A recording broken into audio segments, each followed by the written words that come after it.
வணக்கம் மக்களே! இன்றைக்கி தைத்திங்கள் திருநாள் பொங்கல். இன்றைக்கி தைத்திங்கள் இல்லை, தை வியாழன் பொங்கல்.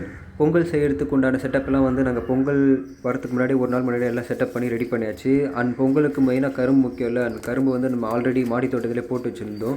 இது வந்து ஜூஸ் போடுற கரும்பு, ஒயிட் சுகர் கேன்னு சொல்லுவாங்க இல்லையா, அந்த கரும்பு தான் நான் ஆல்ரெடி மாடி தோட்டத்தில் பொங்கலுக்காகவே வந்து நட்டு வச்சுருந்தேன். இன்றைக்கி அதை கல்டிவேட் பண்ண வேண்டிய நேரம் வந்தாச்சு. ஸோ கல்டிவேட் பண்ணிட்டோம்.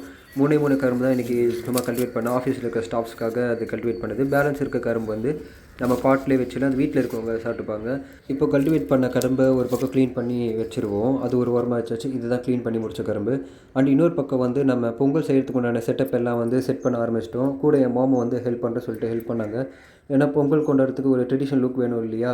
ஸோ அதுக்கு கோலம் போட்டு நான் ஹெல்ப் பண்ணுறேன் அப்படின்னு சொல்லிட்டு அவங்களும் ஒரு மினியேச்சர் கோலம் போட்டாங்க. கோலம் போட்டுட்டு அண்ட் பொங்கலுக்குண்ட தேவையான பாத்திரங்கள், அந்த பாட்ஸ் எல்லாமே வந்து முன்னாடியே வாஷ் பண்ணி அதை லைட்டாக டெக்கரேட் பண்ணி மஞ்சள் குங்குமம் வச்சு ஒயிட் கலர் அடித்து ஒரு ட்ரெடிஷ்னலான பொங்கல் பாட்டை பக்காவாக ரெடி பண்ணியாச்சு. அண்ட் மக்கள் அனைவருக்கும் இனிய பொங்கல் தின நல்வாழ்த்துக்கள். என் மாமும் வந்து இனிய பொங்கல் தின நல்வாழ்த்துக்கள் வந்து கோலம் மூலிமா உங்களுக்கு தெரிவித்தாங்க. அண்ட் இதில் ஒரு பெரிய மிஸ்டேக் இருக்குது. பாப்போம் எத்தனை பேர் கரெக்டாக கண்டுபிடிக்கிறீங்கன்னு சொல்லிட்டு கமெண்ட் செக்ஷனில் மறக்காமல் சொல்லுங்கள். கண்டுபிடிச்சவங்க எத்தனை பேர் கண்டுபிடிச்சிருக்கீங்கன்னு சொல்லிட்டு பார்ப்போம். ஃபைனலாக கோலம் போட்டு முடித்தோடனே ஒரு ட்ரெடிஷ்னல் மினியேச்சர் பொங்கல் பாட் லுக் ரெடி ஆகிடுச்சு. அண்ட் இந்த பொங்கல் செய்யறதுக்கு தேவையான அடுப்புலாம் தேவை இல்லையா? ஸோ அதுக்கு குட்டி குட்டி ராக்ஸ்லாம் வந்து நானே ரெடி பண்ணேன். அண்ட் ஃபைனலாக அதுக்கு மஞ்சள் குங்குமம் வச்சு அதுக்கு ஒரு ட்ரெடிஷ்னலான பொங்கல் லுக்கை வந்து கொண்டு வந்தோம். ஃபைனலாக அடுப்பு வந்து ரெடி பண்ணியாச்சு. அதுக்கு அடுப்புக்கு தேவையான விறகுகளும் வந்து நம்ம மாடி தோட்டத்தில் இருக்க போன்சாய் அந்த குட்டி மரத்தோட விறகுலாம் வெட்டி ஒரு அடுப்பு ரெடி பண்ணியாச்சு. அண்ட் பக்காவாக பாட்டும் செட் பண்ணிவிட்டு இப்போ பொங்கலுக்கு தேவையான தண்ணியும் ஊற்றிட்டு நம்ம விறகு அடுப்பையும் பற்ற வச்சுட்டோம். அண்ட் விறகடுப்புமே நல்லா எரிய ஆரம்பிச்சிச்சு. ஃபஸ்ட் டைம் வந்து மினியேச்சர் பொங்கல் செலிப்ரேட் பண்ணுறேன். அண்ட் யூஸ்வலாக நம்ம வந்து பெரிய பானையில் தான் வந்து வச்சு செலிப்ரேட் பண்ணுவோம். மினியேச்சர் பொங்கல் வைக்கிறதொட்டு அது எவ்வளோ நேரம் ஆகும், எப்படி இருக்கும்னு தெரில. ஸோ ஃபஸ்ட் டைம் ட்ரை பண்ணி பார்க்குறேன். பார்ப்போம் ஃபைனலாக பொங்கல் வந்து நல்லா வந்திருக்கா இல்லை சொதப்பிருக்கான்னு சொல்லிட்டு வீடியோட கடைசியாக தான் தெரியும் பொங்கல் எப்படி வந்திருக்குன்னு சொல்லிட்டு. இந்த வாட்டி நம்ம மினியேச்சர் பொங்கல் ட்ரை பண்ணலாம், செலிப்ரேட் பண்ணோம். ஸோ அதான். அண்ட் தண்ணி நல்லா கொதி வரப்போ தேவையான அரிசியை வந்து நான் ஆல்ரெடி வாஷ் பண்ணி வச்சுருந்தேன். இப்போ அந்த ரைஸையும் வந்து நம்ம பாட்டில் போட்டுடலாம். தண்ணி நல்லா கொதி வரப்போ நம்ம பாட்டில் போட்டு கொஞ்சம் நேரம் நம்ம வெயிட் பண்ணுவோம்.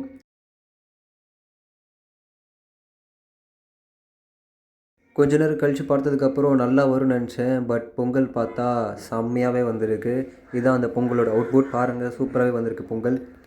நான் நினச்சேன் குட்டி பண்ணையில் செய்கிறமே நல்லா வருமா, இல்லை ஓரளவு தீஞ்சிருமா, நல்லா ஸ்பாயில் ஆகிடுமா அப்படின்னு நினச்சேன். ஆனால் அப்படி இல்லை, சூப்பராகவே பொங்கல் அருமையாக ரெடி ஆகிருக்கு. எனக்கு அப்போவே தெரியும் பொங்கல் நல்லா வரும்னு. பட் இருந்தாலும் ஒரு சின்ன டவுட். எனிவேஸ் இந்த வாட்டி ஒரு டிஃப்ரெண்ட்டான மினியேச்சர் பொங்கல் செலிப்ரேட் பண்ணோம். நல்ல ஒரு ட்ரெடிஷ்னலான மினியேச்சர் பொங்கல் ஹாப்பியாக செலிப்ரேட் பண்ணோம்.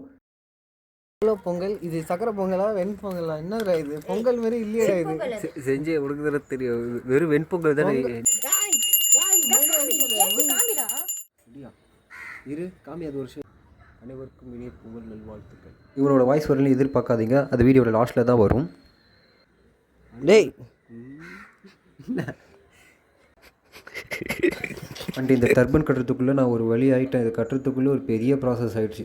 இதுக்கு இடையில அப்பப்போ டைலாகும் வேறு மறந்து போச்சு. அனைவருக்கும் இனிய பொங்கல் நல்வாழ்த்துக்கள்.